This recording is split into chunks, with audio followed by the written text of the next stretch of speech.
Hello my dear students, welcome back to my YouTube channel. मेरे YouTube channel पर आप लोग का बहुत बहुत स्वागत है। डियर स्टूडेंट, आज की क्लास में हम लोग बीए फोर्थ सेमेस्टर के शिक्षा शास्त्र विषय का अध्ययन करेंगे और मैं आपको आज 8वीं यूनिट का अध्ययन कराऊंगा। जैसा कि सिलेबस बताते समय मैंने आप लोगों को बताया था कि आपके सिलेबस का जो 8वां यूनिट है वो टीचिंग एंड लर्निंग प्रोसेस के नाम से है, यानी इसका नाम है शिक्षण और अधिगम की प्रक्रिया। शिक्षण क्या होता है और शिक्षण के द्वारा किस प्रकार से अधिगम कराया जाता है, इसको हम लोग इस क्लास में पढ़ेंगे। लर्निंग के बारे में आप लोगों ने पहले ही पढ़ लिया है, यानी दूसरे तीसरे यूनिट में लर्निंग के बारे में पढ़ा, लर्निंग के सिद्धांतों के बारे में पढ़ा, लर्निंग कैसे होती है, लर्निंग के स्टाइल्स क्या होते हैं, सब चीजें आप लोग पढ़ चुके हैं। तो इस यूनिट में आप लोग को देखना है कि शिक्षण क्या होता है और शिक्षण के द्वारा किस प्रकार से लर्निंग कराई जाती है। तो चलिए आइए देखा जाए, और इसी के साथ आपका ये जो पेपर है पूरी तरह से समाप्त हो जाएगा।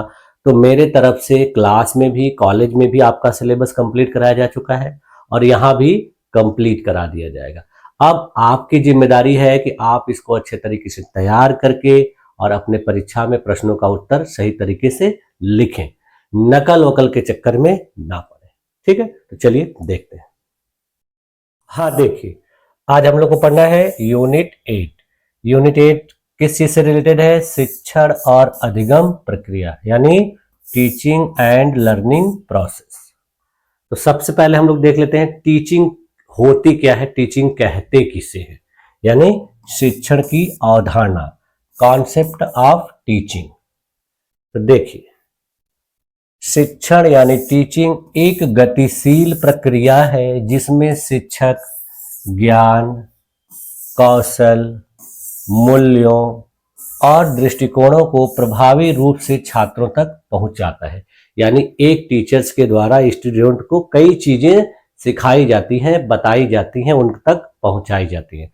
उसमें क्या क्या चीज है कि ज्ञान दिया जाता है, नए नए कौशल सिखाए जाते हैं, उन स्टूडेंट के अंदर मूल्यों को विकसित किया जाता है और उनके अंदर नए नए दृष्टिकोणों को प्रभावी रूप से पहुंचाया जाता है। यह एक सोची समझी और योजनाबद्ध प्रक्रिया है जिसका उद्देश्य विद्यार्थियों के संज्ञानात्मक, भावनात्मक और व्यवहारिक विकास को प्रोत्साहित करना है। यानी एक ये प्लान करके की जाने वाली प्रक्रिया है, ऐसे मनमानी तरीके से नहीं कि बहुत से टीचर होते हैं घर से नहा धो के कपड़े पहन के आए, क्लास में जाए पढ़ाने लगे। नहीं, ये पहले से सोची समझी होती। कहने का मतलब है कि टीचर्स के द्वारा पहले से सोचा विचारा जाता है कि मुझको क्लास में बच्चों को क्या पढ़ाना है, क्या सिखाना है।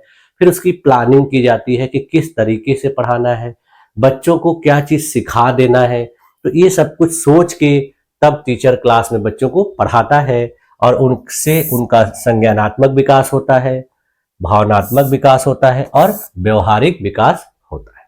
इसको देखिए, इस प्रकार से इमेज से भी देख सकते हैं कि देखिए, समाज में विद्यालय स्थित होता है, विद्यालय में कक्षा, और कक्षा के अंतर्गत देखिए क्या होता है, शिक्षण और अधिगम होता है। यानी टीचर्स के द्वारा शिक्षण कराया जाता है और छात्रों में अधिगम होता है।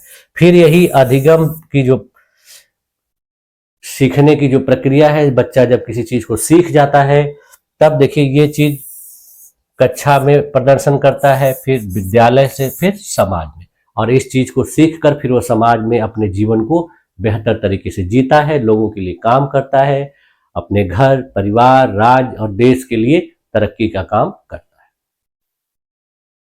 देखिए, कुछ विद्वानों के द्वारा कहा गया है कि शिक्षण जो है एक त्रिध्रुवी प्रक्रिया भी है। जैसे देखिए, शिक्षक के द्वारा छात्रों को चीजें बताई जाती हैं, पढ़ाई जाती हैं, उनके बीच अंतःक्रिया होती है, और वह अंतःक्रिया किसके लिए होती है? पाठ्यक्रम के आधार पर होती है। यानी शिक्षक और छात्र एक दोनों के बीच अंतर्क्रिया करते हैं और उस अंतर्क्रिया का आधार क्या होता है? पाठ्यक्रम। यानी कोई भी टीचर क्लास में बच्चों के साथ बातें करता है, इंटरेक्शन करता है, तो वो किस बात पे करता है? पाठ्यक्रम से रिलेटेड। बहुत से ऐसे टीचर होते हैं जो आपको पाठ्यक्रम तो कम पढ़ाते हैं, इधर उधर की चीजें ज्यादा बताते, लेकिन ऐसा होना नहीं चाहिए, क्योंकि क्लास में टीचर्स और स्टूडेंट के बीच अगर संवाद हो रहा है तो वो किस बात पर होना चाहिए, पाठ्यक्रम से रिलेटेड।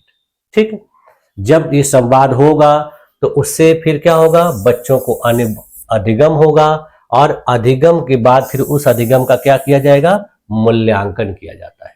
बच्चों को टीचर्स के द्वारा अधिगम कराया जाता है, सिखाया जाता है और फिर उसका मूल्यांकन किया जाता है कि बच्चों ने इन सब चीजों को सही तरीके से सीखा कि नहीं। यदि सही तरीके से नहीं सीखा तो उसको फिर से सिखाने का प्रयास किया जाता है और फिर तरीके में बदलाव किया जाता है। अब देखिए शिक्षण की विशेषताएं, कैरेक्टरिस्टिक्स ऑफ टीचिंग। तो शिक्षण देखिए एक सामाजिक प्रक्रिया है। क्यों? क्योंकि शिक्षक और छात्र के बीच एक परस्पर क्रिया होती है। तो छात्र और शिक्षक समाज से ही रिलेटेड होते हैं, विद्यालय भी समाज में स्थित होता है, इसलिए यह एक सामाजिक प्रक्रिया है। दूसरी विशेषता, यह गतिशील और परिवर्तनशील प्रक्रिया है। यानी शिक्षण की जो विधियां होती हैं छात्रों की जरूरतों और परिस्थितियों के अनुसार बदलती रहती हैं। ऐसा नहीं है कि हर समय एक ही विधि से पढ़ाया जाना चाहिए, ऐसा संभव नहीं है। अगर कोई टीचर इस तरह से करता है तो वह एक सफल टीचर नहीं बन पाता है और बच्चों को सही तरीके से अधिगम नहीं कराता है। तो जैसे सिचुएशन, जैसे छात्रों की परिस्थिति, जैसे छात्रों की रुचि, उसी तरीके से छात्रों को पढ़ाना चाहिए, सिखाना चाहिए। तीसरा देखिए इसका विशेषता क्या है कि ये उद्देश्यपूर्ण गतिविधि, यानी शिक्षण कराने का कोई ना कोई उद्देश्य होता है। यदि बिना उद्देश्य के कोई भी शिक्षण नहीं होना चाहिए, नहीं होता है। अगर कोई कराता है बिना उद्देश्य का तो बिल्कुल गलत है। देखिए शिक्षण का मुख्य उद्देश्य अधिगम को बढ़ावा देना है। यानी शिक्षण अगर कराया जा रहा है तो उसका मतलब क्या है कि अधिगम होना चाहिए। यानी टीचर्स का मकसद क्या होना चाहिए, उसका लक्ष्य क्या होना चाहिए कि बच्चों को अधिगम कराना, यानी बच्चों को उस चीजों को सिखा देना है। चौथी विशेषता क्या है, एक प्रेरक प्रक्रिया है, मोटिवेशनल प्रोसेस है। इसका मतलब कि शिक्षण के द्वारा बच्चों को नई नई बातें सिखाई जाती हैं, बताई जाती हैं और उनको जीवन में आगे बढ़ने के लिए और भी बेहतर तरीके से सीखने के लिए प्रेरणा भी प्रदान की जाती है। यानी उनको प्रेरणा प्रदान किया जाता है जिससे बच्चे और भी अच्छे तरीके से सीखें और जीवन में बेहतर कार्य करें। के बाद अगली विशेषता, यह विकासात्मक प्रक्रिया है। यानी शिक्षण से बच्चों का संज्ञानात्मक विकास, भावनात्मक विकास और सामाजिक विकास भी होता है। यानी बच्चे एक ही जगह पर एक ही तरह नहीं रह जाते हैं, बल्कि उनके अंदर प्रगति होती है, विकास होता है, उन्नति होती है उनकी। अब देखिए शिक्षण और अधिगम के बीच में क्या संबंध होता है, यानी relation between teaching and learning.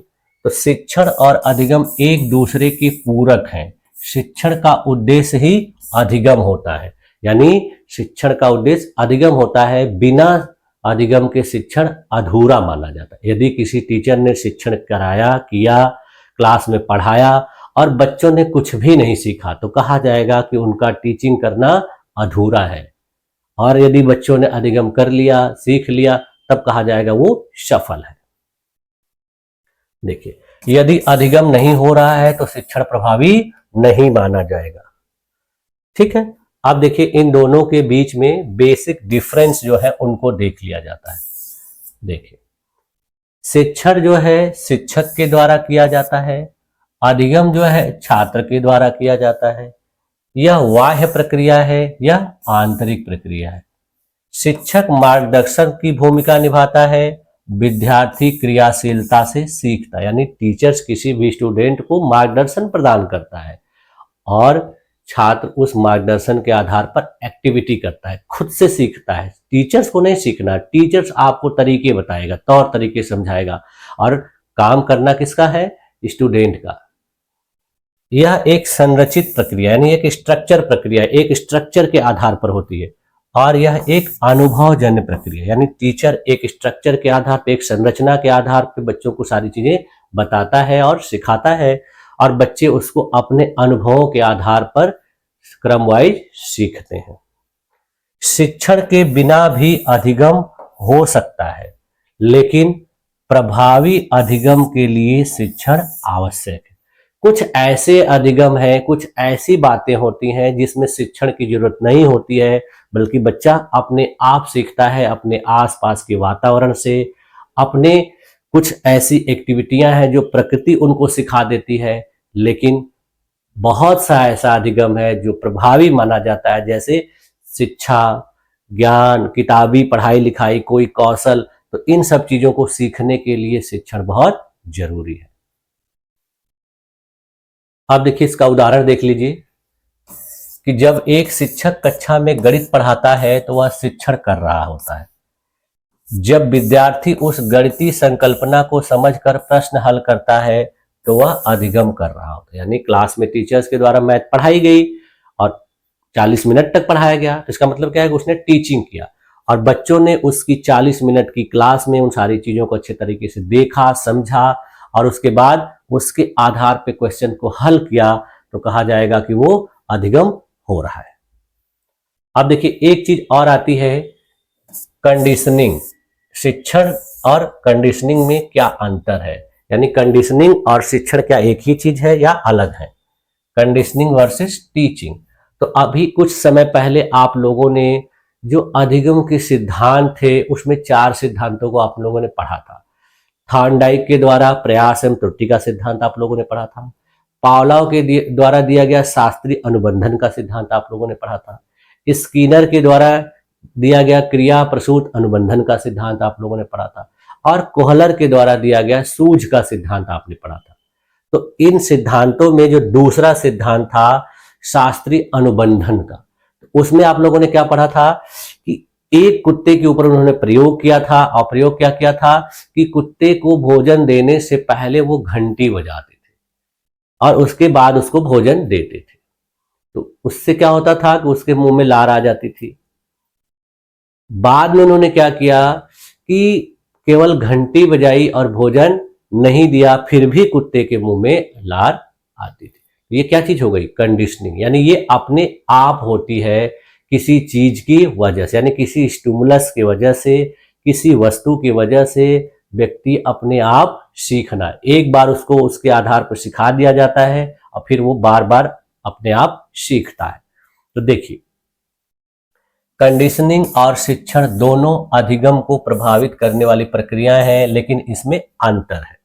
उदाहरण के लिए देखिए कंडीशनिंग का उदाहरण देखिए कि बच्चा अगर बार बार लाल रंग के बल्ब को देखने पर भोजन प्राप्त करता है तो वह लाल बल्ब देखकर भोजन की अपेक्षा करने लगता है। ये देखिए पावलोव के सिद्धांत के आधार पर यदि किसी बच्चे को भोजन देने से पहले बार बार लाल बल्ब दिखाया जाए या लाल बल्ब जले तब उसको भोजन दें, तो एक बार ऐसा होगा कि जब बच्चे को भूख लगी रहेगी और लाल बल्ब जलेगा तो उसको लगेगा कि अब मुझे भोजन मिलेगा। हो सकता है भोजन ना मिले, लेकिन जैसे वो लाल बल्ब देखेगा तो उसको भूख और बढ़ जाएगी। क्यों? क्योंकि उसको हर बार लाल बल्ब जलने पर भोजन मिलता था। अब देखिए शिक्षण का उदाहरण कि शिक्षक बच्चे को गणित का मूलभूत ज्ञान प्रदान करता है जिससे वह स्वयं गणना करना सीखता है। इसमें देखिए क्या होता है कि शिक्षक के द्वारा प्रत्यक्ष रूप से बच्चे को सिखाया जाता है, गणित पढ़ाई जाती है और बच्चा भी प्रत्यक्ष रूप से उस सिखाए गए ज्ञान को क्या करता है? ग्रहण करता है और उसी के आधार पर सवालों को हल करता है। ठीक है, अब देखिए इनके बीच के डिफरेंस को देख लेते हैं, अंतर, difference between conditioning and learning. तो अभी देखिए मैंने आप लोग को क्या बताया कि यह एक स्वाभाविक प्रक्रिया अपने आप होती है। शिक्षण क्या है? एक योजनाबद्ध प्रक्रिया, यानी शिक्षण अपने आप नहीं होता है बल्कि एक प्लानिंग के आधार पर टीचिंग कराई जाती है। टीचर टीचिंग करने से पहले प्लानिंग करते हैं कि आज मुझे बच्चों को ये चीज बतानी है, सिखानी है, किस तरीके से सिखानी है, ये सब पहले से प्लान करते हैं। यह देखिए बार बार दोहराने पर निर्भर करता है। अभी बताया मैंने कि किसी चीज को बार बार जब दोहराया जाएगा तो उससे बच्चा उस चीज को सीखता है। यहाँ पर निर्देशों और मार्गदर्शन पर यह चीज निर्भर, यानी यहाँ पर टीचर्स के द्वारा जैसा निर्देश दिया जाएगा, जैसा डायरेक्शन दिया जाएगा, जैसा मार्गदर्शन प्रदान किया जाएगा, उसके आधार पर बच्चा चीजों को सीखता है। अगर सही मार्गदर्शन नहीं दिया गया, सही निर्देश नहीं दिया गया, सही शिक्षा नहीं दी जाएगी तो बच्चा सही चीजें नहीं सीखेगा। इसमें देखिए बाह्य उत्तेजनाओं से व्यवहार बदला जाता है, यानी कोई बाहरी चीज उपस्थित करके उसके व्यवहार को बदल दिया। अगर कोई बच्चा है बहुत शरारत कर रहा है या पढ़ने से मना कर रहा है, तो उसको देखिए किसी न किसी चीज का लालच देकर, पैसे देकर, चॉकलेट देकर उससे उसके व्यवहार को बदलवाया जा सकता है। यहाँ देखिए तर्क, विश्लेषण और समझ विकसित की जाती है, यानी यहाँ पर व्यवहार नहीं बदलवाया जाता बल्कि उसके अंदर तर्क, विश्लेषण और समझ की क्षमता विकसित की जाती है। यह जानवरों और मनुष्यों दोनों में देखा जाता है, लेकिन यह मुख्य रूप से मनुष्यों के लिए होता है, यानी कंडीशनिंग जानवर को भी कराई जा सकती है, मनुष्य दोनों को भी, लेकिन टीचिंग केवल मनुष्य को कराई। जैसे देखिए आप लोग के घर में गाय भैंस होंगे, पशु होंगे, जैसे ही कोई दौरी या खांची में कोई उसको चारा लेके चलता है, सभी जो पशु खड़े रहते हैं वो सोचने लगते हैं कि नहीं अब मुझे भोजन मिलेगा। देखिए वो लोग इधर उधर दौड़ने लगते हैं, लेकिन जो जानने वाला व्यक्ति है वो किसी दूसरे में डाल देता है, लेकिन वो देख के उनको अनुमान लग जाता है कि अब भोजन मुझे मिलेगा। क्यों? क्योंकि वो बार बार देखते हैं कि ऐसे अगर कोई लेकर आ रहा है तो इसका मतलब हमको भोजन देगा। तो ये चीजें दोनों लोग के लिए होती है, लेकिन टीचिंग केवल मनुष्य के लिए होती है। अब देखिए अगला है कि शिक्षण का उद्देश्य अधिगम है, यानी शिक्षण अगर कराया जा रहा है तो इसका उद्देश्य अधिगम होना चाहिए। यह अधिगम है, बिना अधिगम के शिक्षण नहीं संभव है। देखिए शिक्षण का मुख्य उद्देश्य छात्रों में अधिगम की क्षमता विकसित करना है। यदि शिक्षण प्रभावी होगा तो अधिगम स्वाभाविक रूप से होगा, यानी अगर शिक्षण प्रभावी है तो नेचुरल रूप से अधिगम होना ही होना है। अगर प्रभावी नहीं है, सही तरीके से नहीं पढ़ाया जा रहा है, बच्चों को चीजें समझ में नहीं आ रही है, तो फिर अधिगम नहीं होगा। देखिए अच्छे शिक्षण के लक्षण देख लेते हैं। Characteristics of effective teaching for better learning. तो अच्छे शिक्षण के लक्षण में सबसे पहले चीज क्या है कि बच्चों की जरूरतों और रुचियों के अनुरूप होना चाहिए, यानी टीचिंग ऐसी करनी चाहिए जो बच्चों की जरूरत है और उनकी जो रुचि है, यानी जिस तरीके से वो पढ़ना पसंद कर रहे हैं, इंटरेस्ट ले रहे हैं, उस तरीके से। दूसरा क्या है, बच्चे को आत्म शिक्षा के लिए प्रेरित करना चाहिए, यानी बच्चों को हर समय मोटिवेट करना चाहिए, प्रेरित करना चाहिए कि वो खुद से पढ़ना सीखे। दबाव डालकर उनको जबरदस्ती किसी चीज को आप ज्यादा देर तक सिखा नहीं पाएंगे, तो ये चीज उनके अंदर विकसित करनी चाहिए। शिक्षण को व्यवहारिक और अनुभवात्मक होना चाहिए, यानी जो भी चीज बताई जाए, समझाई जाए, बच्चों के लिए वो व्यवहारिक लगे, यानी उस चीज को सीख कर वो अपने जीवन में उसका उपयोग कर सकें। और उदाहरण ऐसा दिया जाना चाहिए जो उनके अपने जनजीवन में चीजें होती हैं, उनके साथ घटित होती हैं, जिस चीज को बच्चे देखते हैं, जिस चीज को करते हैं। और जो वैज्ञानिक विषय पढ़ाए जाते हैं उसमें बच्चों को चीजों को खुद से करवाना चाहिए। करके जब बच्चे सीखेंगे तो बहुत अनुभवजन्य होगा और कभी जिंदगी में भूलेगा नहीं। उसी प्रकार से देखिए सोशल साइंस के बहुत से ऐसे सब्जेक्ट होते हैं जैसे इतिहास, भूगोल, तो इसमें भी बच्चों को जो ऐतिहासिक स्थल होते हैं, भौगोलिक स्थल होते हैं, भौगोलिक स्थलाकृतियां होती हैं, उनको दिखा के जब चीजें बताई जाएंगी तो उनका बेहतर तरीके से अधिगम होगा। चौथा चीज देखिए, शिक्षण समस्या समाधान और तार्किक सोच को बढ़ावा देने वाला होना चाहिए, यानी शिक्षण ऐसा होना चाहिए कि बच्चे किसी भी समस्या का समाधान खुद से सोचें, खुद से करने का प्रयास करें और किसी भी चीज पर, किसी भी बात पर वो तार्किक रूप से सोचे, यानी किसी भी बात को ऐसे ही नहीं मान ले, वो पहले उसको तर्क के आधार पर माने कि ये चीज सही है कि नहीं, ये चीज मेरे लिए उचित है कि नहीं, इसका मैं क्या उपयोग कर सकता हूं भविष्य में। तो इस तरीके से होना चाहिए। यह बच्चे को नई परिस्थितियों के लिए अनुकूल बनाने वाली होनी चाहिए, यानी इसमें ऐसी चीजें बच्चों को सिखाई जाए, ऐसी चीजें बताई जाए कि उसके सामने अगर कोई न्यू सिचुएशन आ रही है, नई परिस्थिति आ रही है, तो उसमें भी वो अपने आप को अनुकूल बना सके। उदाहरण के लिए देखिए, यदि कोई शिक्षक केवल पाठ्यपुस्तक पढ़ाता है और विद्यार्थी को समझ में नहीं आता तो शिक्षण विफल हो जाता है। कि कोई टीचर है, अगर आया किताब से देखकर बच्चों को पढ़ा दिया, अब बच्चों को कुछ समझ में नहीं आया, तो कहा जाएगा उसका शिक्षण बेकार है, विफल है।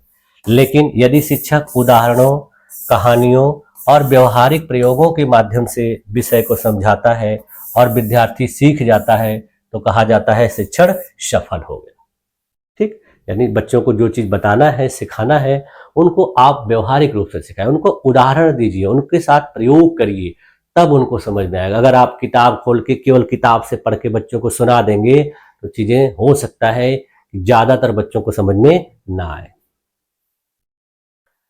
अब देखिए शिक्षण और अधिगम में शिक्षक की क्या भूमिका होती है। Role of teacher in teaching and learning. तो देखिए शिक्षक केवल ज्ञान प्रदान करने वाला नहीं होता, बल्कि वह एक मार्गदर्शक, प्रेरक और संप्रेषक की भूमिका निभाता है। अब इसमें देखिए शिक्षक की भूमिका, रोल ऑफ ए टीचर क्या होती है। तो देखिए शिक्षक क्या है, एक मार्गदर्शक होता है, गाइड होता है, बच्चों को सही दिशा में सही तरीके से सीखने में उनको मदद करता है। वो उनके लिए एक प्रेरक का काम करता है, उनको हमेशा मोटिवेट करता रहता है नए नए चीज़ों को सीखने के लिए, नए नए कार्य को करने के लिए। तीसरा वह सुविधा दाता होता है, यानी बच्चों को लिए जो है अच्छा वातावरण तैयार करता है, अनुकूल एनवायरनमेंट क्लास में तैयार करता है कि जिस एनवायरनमेंट में सभी बच्चे सीखने के लिए उत्साहित रहें, क्यूरियस रहें। क्लास का वातावरण ऐसा रहेगा कि जो भी बच्चा वहाँ बैठा रहेगा टीचर्स की बात को ध्यान से सुनेगा और चीज़ों को सीखेगा। अगर कक्षा का वातावरण ऐसा न रहे तो बहुत से बच्चे चीज़ों को नहीं सीखेंगे। फिर देखिए चौथा काम क्या होता है, मूल्यांकन करता, यानी शिक्षक के द्वारा विद्यार्थियों की प्रगति का मूल्यांकन भी किया जाता है कि यानी बच्चे किस गति से सीख रहे हैं, क्या इसमें कमी रही है, किस कमियों को कैसे दूर किया जाना चाहिए, इस। पांचवा होता है समस्या समाधान करता, यानी टीचर्स बच्चों की समस्याओं का, शंकाओं का समाधान भी करता है। यदि बच्चों के मन में कोई डाउट है, कोई क्वेश्चन है, तो उसको वो क्या करता है, सॉल्व करता है और बच्चों के डाउट्स को क्लियर करता है। अब देखिए शिक्षण अधिगम में शिक्षक की भूमिका के उदाहरण देख लीजिए। Examples of teachers role in teaching in learning. मार्गदर्शक के रूप में देखिए विज्ञान के शिक्षक छात्रों को प्रयोगशाला में वैज्ञानिक प्रयोग करने के लिए मार्गदर्शन देते हैं। प्रेरक के रूप में देखिए खेल शिक्षक छात्रों को शारीरिक गतिविधियों में भाग लेने के लिए प्रेरित करता है। सुविधादाता के रूप में देखिए एक भाषा शिक्षक छात्रों को सही उच्चारण और व्याकरण सिखाने के लिए व्यवहारिक गतिविधियों का आयोजन करता है। अब देखिए शिक्षक के लिए प्रभावी शिक्षण के लिए आवश्यक गुण कौन कौन से होने चाहिए। तो सबसे पहला गुण क्या होना चाहिए कि शिक्षक को अपने विषय का गहरा ज्ञान होना चाहिए।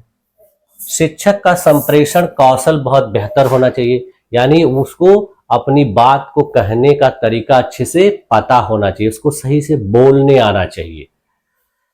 तीसरा टीचर का दृष्टिकोण जो है पॉजिटिव होना चाहिए, सकारात्मक होना चाहिए, यानी बच्चों को हमेशा पॉजिटिव बातें बताई जानी चाहिए, पॉजिटिव चीजें सिखाई जानी चाहिए। चौथा गुण उसके अंदर रचनात्मकता और नवाचार होना, यानी हमेशा नए नए चीजों को बताने सिखाने की उसके अंदर टेंडेंसी होनी चाहिए, नई नई बातें बच्चों को बताए, नई नई चीजें हमेशा सिखाए। और पांचवा गुण होना चाहिए उसके अंदर समस्या समाधान करने की क्षमता होना चाहिए, बच्चों की किसी भी समस्या को वो सॉल्व कर सकता है, ऐसा उसके अंदर गुण होना चाहिए। इसका निष्कर्ष क्या निकल के आया, कंक्लूजन, कि शिक्षण और अधिगम एक अंतर संबंधित प्रक्रिया है जिसमें शिक्षक और विद्यार्थी दोनों की सक्रिय भूमिका होती है। शिक्षण केवल सूचना देने की प्रक्रिया नहीं है, बल्कि यह छात्रों में जिज्ञासा, सोचने की क्षमता और आत्मनिर्भरता विकसित करने की प्रक्रिया, यानी बच्चों को केवल क्लास में जाकर सूचना, इंफॉर्मेशन देना नहीं है, बल्कि उनके अंदर जिज्ञासा उत्पन्न करनी है। वो हमेशा बच्चे नई नई चीजें सीखने के लिए जिज्ञासु रहें, तब जाके वो बच्चों को बेहतर तरीके से अधिगम करा सकता है। शिक्षक को चाहिए कि वह शिक्षा को केवल रटने की प्रक्रिया न बनाकर व्यवहारिक और अनुभवजन्य बनाए, जिससे अधिक अधिगम प्रभावी हो और अस्थायी हो। यानी बच्चों को हर समय चीज़ों को रटाने का प्रयास न करे, याद कराने का प्रयास न करे, बल्कि उनको सिखाने का प्रयास करें अपने अनुभवों के द्वारा, अपने प्रयोगों के द्वारा, व्यवहारिक उदाहरणों के द्वारा। तब वो चीज़ें बच्चों को कभी भूलेंगे नहीं और उसका उपयोग हमेशा अपने जीवन में करें। ठीक है, तो देखिए इस प्रकार से आज हम लोगों ने इस यूनिट का विस्तार पूर्वक अध्ययन कर लिया और इसी के साथ आपका ये जो 4th सेमेस्टर का सिलेबस था वो पूरी तरह से कंप्लीट हो गया। अब आप लोगों का काम है कि आप लोग इसको अच्छे तरीके से पढ़िए, रिवीजन करिए और उसके बाद जो मैंने प्रैक्टिकल का जो कंटेंट दिया था आप लोगों को उसको भी लिख डालिए और उसके बाद परीक्षा के लिए पूरी तरह से तैयार हो जाए। ठीक है, तो ये सारी चीज़ें आप लोगों को अच्छी तरीके से समझ में आई होंगी, ऐसा मैं पूरा उम्मीद करता हूँ। और आप लोगों ने मेरी इस क्लास में अपने आप को इतने देर तक बनाए रखा, इसके लिए भी आप लोग को बहुत बहुत धन्यवाद। मिलते हैं नेक्स्ट क्लास में, नेक्स्ट सेमेस्टर में। तब तक के लिए थैंक यू।